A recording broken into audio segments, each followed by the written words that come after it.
خوتي خواتاتي، السلام عليكم. كيف الحال؟ كنتمنى هذا الفيديو يلقاكم في احسن الاحوال. وكان نرحب بلي زابوني جداد وكذلك لي زابوني القدام، وكنتمنى تكونوا في احسن صحه وعافيه، وما تنساوناش بلي لايك و بلي كومونتير زوينين. المهم اليوم لا حديث في مواقع التواصل الاجتماعي إلا على ولد الشينوية بعد ما تفجرات القضية ديال الاتجار في البشر والدعارة وما إلى غير ذلك. فاحنا مع العقاب ديال كل واحد سولت النفس ديالو التدنيس المغرب والمغاربة بهاد الحركات لا أخلاقية وهاد الاتجار في البشر والدعارة وهاد المستنقع اللي ولا عندنا خصوصا في مواقع التواصل الاجتماعي. فكما قلت احنا مع عقاب باش يردع هاد الناس هادو ويردع الناس اللي باغا دير كي بحالهم. فاللي بقات انا فيا هي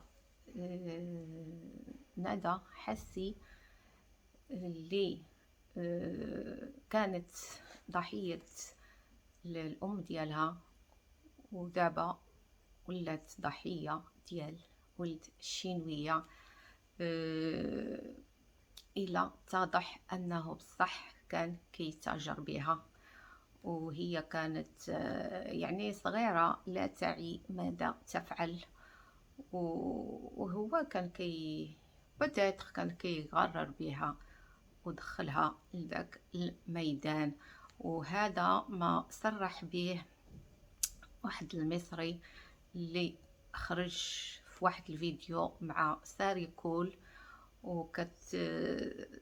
وكتسولو شنو كنتي كدير في الامارات. قالها انا كنت سائق في الامارات وكنت كنوصل البنات للوطيل عن طريق ولد الشينوية، وذكروا بالاسم ذكر رضا. دونك الى اتضح بان هذا الفعل او هذا الادعاء اللي خرج به هذا السيد صحيح، فشكون اللي غادي يأكد هذا المعطى؟ هو المداح. فإلى خرج المداح وأكد بأن هذاك المصري فعلا هو السائق ديال ولد الشينوية اللي كان كيوصل له البنات للوطيل، فغتكون ديك المعطيات كلها صحيحة. داكشي اللي خرج كله غادي يكون صحيح وغادي مهم غادي يدلي به المداح للفرقة الوطنية. وبهذا كتكون حتى ندى حسي حتى هي ضحية هاد ولد الشينوية، وهي دابا التزمت ودارت عقلها ومزوجة وعندها بنيتات خصهم يترباو أحسن تربية، وفعلا بغات تربيهم مع هذا الزوج هذا.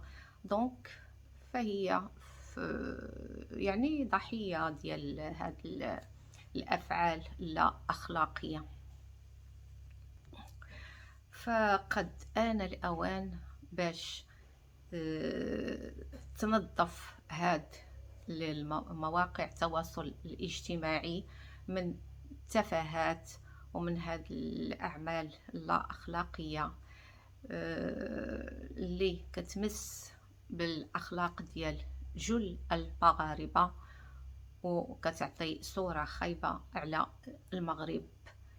إذا فكلنا مع تنظيف مواقع التواصل الاجتماعي.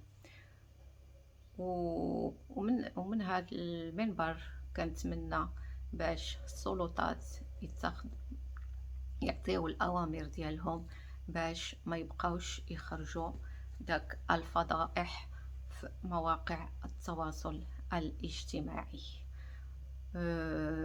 هكا